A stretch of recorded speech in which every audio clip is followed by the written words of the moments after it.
ফজল পাকড়া তো কোনোদিন কাউন্টার করে নাই ভারতীয় আর্মি বিরুদ্ধে। উনি তো যুদ্ধই করে নাই কোথাও। উনি বিএলএফ ফোর্স। বিএলএফ ফোর্স তো কোথাও যুদ্ধ করে নাই।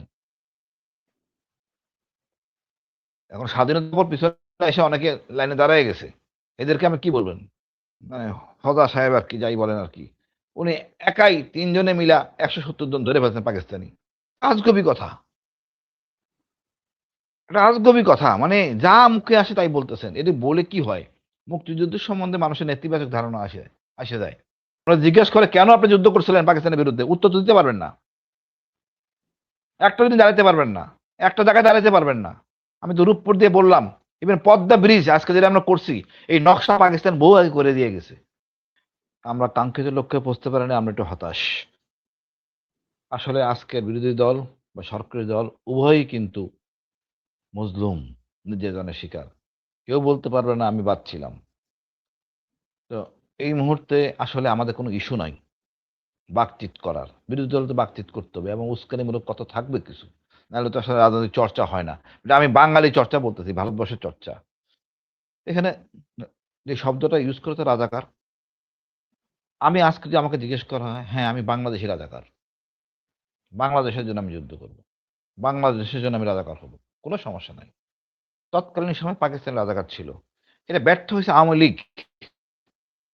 আমি বলব আওয়ামী লীগ ব্যর্থ হয়েছে যে আমাদেরকে বুঝাইতে যে আসো আমাদের সাথে। সেই সমন্বয় ছিল। হয় নাই। আমি ব্যক্তিগতভাবে এই ইস্যুতে গোলাম আজম সাহেবের সাথে কথা বলেছিলাম। উনি আমাকে বললেন, "দেখেন ভাই, আঙ্কেল তোমার সাথে কি বলব? আমি তো জিয়া রহমানের চিনি না, জানি না উনি কে? তার কথায় আমি কেমন করে যাই? আমি তো আমার নিজের পয়সা দিয়ে রাজনীতি করি।" আর একটা বাস্তব কথা, এই আল বদর, রাজাকার, আল শামস যাদের কথা বলেন, এরা কিন্তু সরকারি বাহিনীর লোক। সরকার তাদের বেতন দিয়ে চলত। অর্থাৎ পাকিস্তান সরকার। জামাত ইসলামী কিন্তু সেই সরকারের অংশ না, রাজনৈতিক দল। তারা নিজের পয়সা দিয়ে করে। হয়তো স্বাধীনতার পক্ষে ছিল না। অনেক গুণী ব্যক্তি স্বাধীনতার পক্ষে ছিল না। ভারতের পক্ষে হইয়া এই দেশের জন্য যুদ্ধ করায় অনেকে মাইনে নিতে পারেন নাই। ইস্যুটা ঠিক হচ্ছে কিনা। একটা জিনিস বুঝবেন আপনি। স্বাধীনতার পূর্বে আমরা ছিলাম ৭.৫ কোটি। পুরা পাকিস্তান। পাকিস্তানটা কিন্তু আমরা বানাইছি। এই নিপীড়িত হইয়া হিন্দুত্ব থেকে বাঁচার জন্য দ্বিধা তথ্যে আমরা স্বাধীন হইছি। পাকিস্তানের কিন্তু মূল অংশ আমরা। ৭.৫ কোটি এক জাতির। আর পশ্চিম পাকিস্তান যারা ছিল ৪ জাতি মিলে হলো ৫.৫ কোটি। তো কে কি করবে আমি তো বুঝতেছি এখানে তো এই দর্শনটা মিলানো খুব কষ্টকর। আমাদের নেতারা পারে নাই সেই ব্যর্থতা আমরা কেন বলব? আমাদের নেতাদের উচিত ছিল পূর্ব পাকিস্তান হবে রাজধানী। সেটা নেতারা পারে নাই। নেতাদের ভুলের জন্য এত সমস্যা হইছে। আজকে কথা উঠছে পরমাণু, আমাদের যে পরমাণুর যে রূপপুরের, এটা পাকিস্তান সিলেক্ট করছে ৬২ সালে এবং 69 এ ৬৯ সালে তারা আবাসিক মানে আবাসস্থল ফ্যামিলি মানে অফিসার কোয়ার্টার বানানো শেষ। আমাদের লাগছে এই ৫৫ বছর শুধু উদ্বোধন করতে। কতটা নির্লজ্জ আমরা। কি করছি? তারপরে ফুটানি। এটা জনগণের টাকা। তো আমরা কারণ ছাড়া ঝগড়া করি।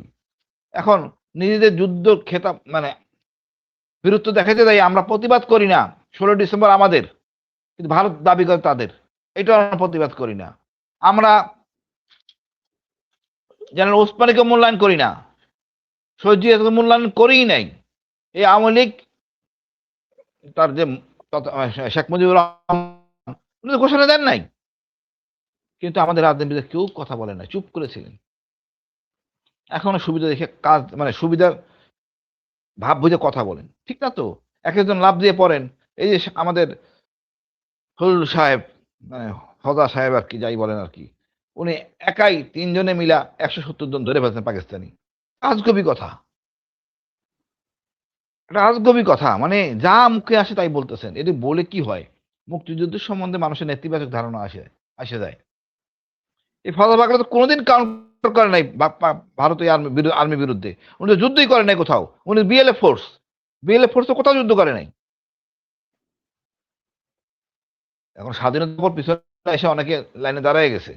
এদেরকে আমি কি বলবেন? আছে স্বাধীনতার পর অনেক লাইনে দাঁড়ায় গেছেন। লজ্জার কথা। এই রাজাকার নিয়ে আসলে যে যা বলুক না কেন, রাজাকার হওয়ার কোনো অপরাধ আমি দেখি না। পাকিস্তানকে টিকিয়ে রাখার জন্য করছে। এই দর্শনটা কার? নেতারা বোঝানো উচিত ছিল। এই কারণে আমরা করতেছি। সেই বুঝের মধ্যে শেখ মুজিবুর রহমান নিজেও কমিউনিস্ট না, তাই তিনি ঘোষণা দেন নাই। এটাই বাস্তবতা। শেখ মুজিবুর রহমান যদি অ্যারেস্ট না হইতেন, এদের স্বাধীন হইতো না। চ্যালেঞ্জ। উনি অ্যারেস্ট না হলে দেশ স্বাধীন হইতো না। আমি মনে করি এগুলি আসলে খুচরা বয়ান, এতে ভাবমূর্তি নষ্ট হয়। আমাদের দরকার ঐক্যের। ঐক্যে বিভেদ করার জন্য, ঐক্যের মধ্যে বিভেদ সৃষ্টি করার জন্য এই ধরনের কথাবার্তা বলা হয়। এখন আমরা একদম কোনো কারণ ছাড়া উন্নয়নের চরম শিখরে যাওয়ার কথা, সেদিকে আমরা ইনশাল্লাহ যাব। এখন দেখেন এক এক করে কিন্তু বিএনপি ঘুরে আসতেছে, আমাদের সাথে মিলতেছে। এখন বলা হচ্ছে তিস্তা কাজ করবে। আমাদের এই খলিল সাহেব চায়না গেছেন, আমাদের প্রধানমন্ত্রী চায়না যাবেন। খুব এক্সিলেন্ট, আমরা তো এটাই চাই।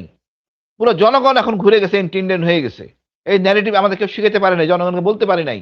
এই 24-এর ছাত্ররা আমাদের শিখাইছে।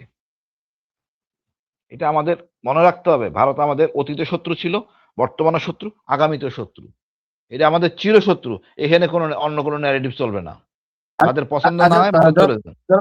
আমি তিস্তা প্রকল্পের বিষয়টা নিয়ে বলি। আজকে যে মানে একটা নিউজ এসেছে মেবি, যেটা প্রধানমন্ত্রীর মাধ্যমে বা প্রধানমন্ত্রী বলেছেন তিস্তার প্রকল্প নিজস্ব অর্থায়নে বাস্তবায়ন করা হবে, চায়না থেকে কোনো ধরনের সহযোগিতা নেওয়া হবে না।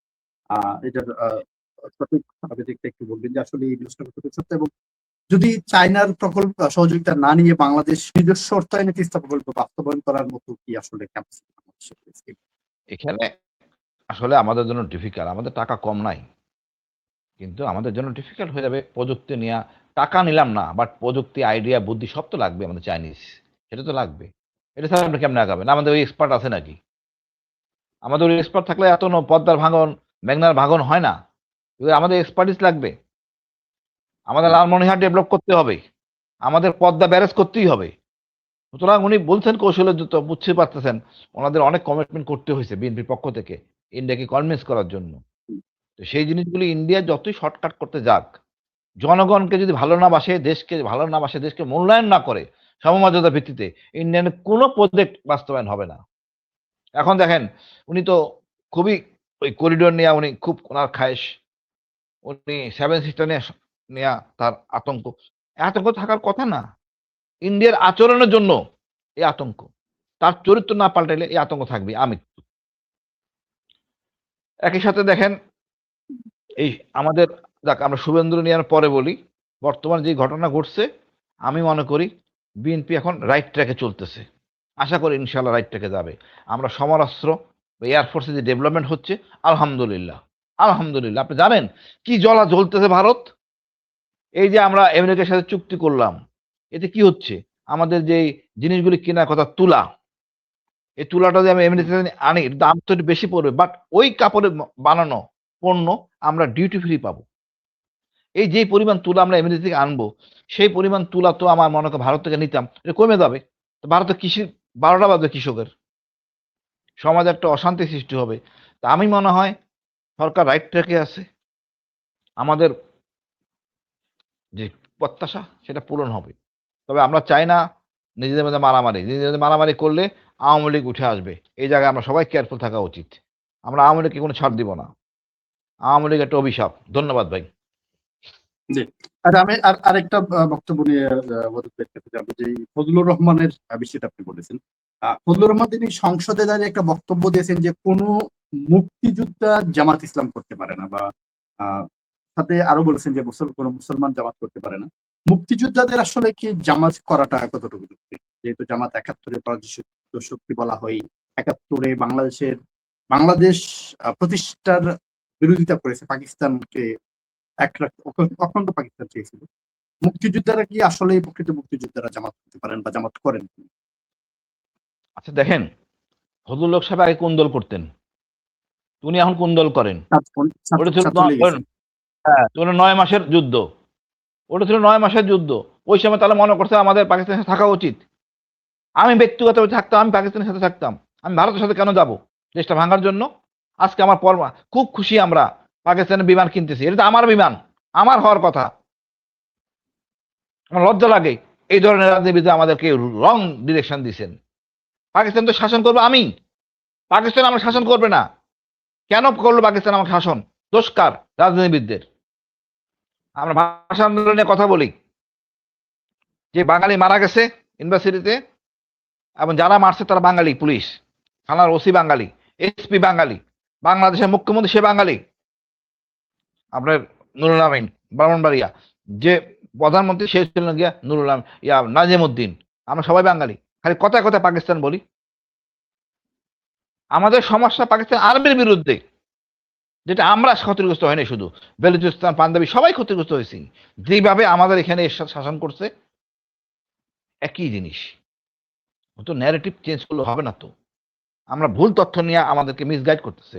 ওই সময় শুধু তো জামাত বিরোধী করে, মুসলিম লীগও করছে, আরো অনেক দল করছে, নিজাম ইসলামীও মনে করছে। হ্যাঁ, তারা কই? তাদের তো বলি না আমরা।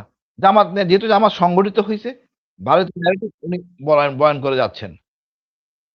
ওনার জানা উচিত, ওনার জিজ্ঞেস করে কেন আপনি যুদ্ধ করছিলেন পাকিস্তানের বিরুদ্ধে, উত্তর তো দিতে পারবেন না। একটা দিন দাঁড়াতে পারবেন না, একটা জায়গায় দাঁড়াতে পারবেন না। আমি তো রূপপুর দিয়ে বললাম, ইভেন পদ্মা ব্রিজ আজকে যেটা আমরা করছি, এই নকশা পাকিস্তান বহু আগে করে দিয়ে গেছে। কারণ ছাড়া লাভ হয়, এটা জনগণের টাকা, কারো ব্যক্তিগত কারো টাকা না। কোনো দেশ আমাদের টাকা দেয় নাই, জনগণের টাকা দিয়ে করা হয়েছে। দুঃখজনক হলো এই টাকার কয়েক গুণ চুরি করা হয়েছে।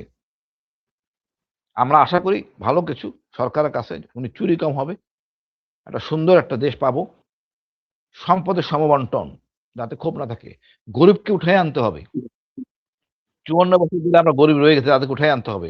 খালি খালি জামাতকে দোষারোপ করে লাভ নাই, অনেক দল আছে, তাদেরকেও করেন সমবন্টন। ধন্যবাদ ভাই।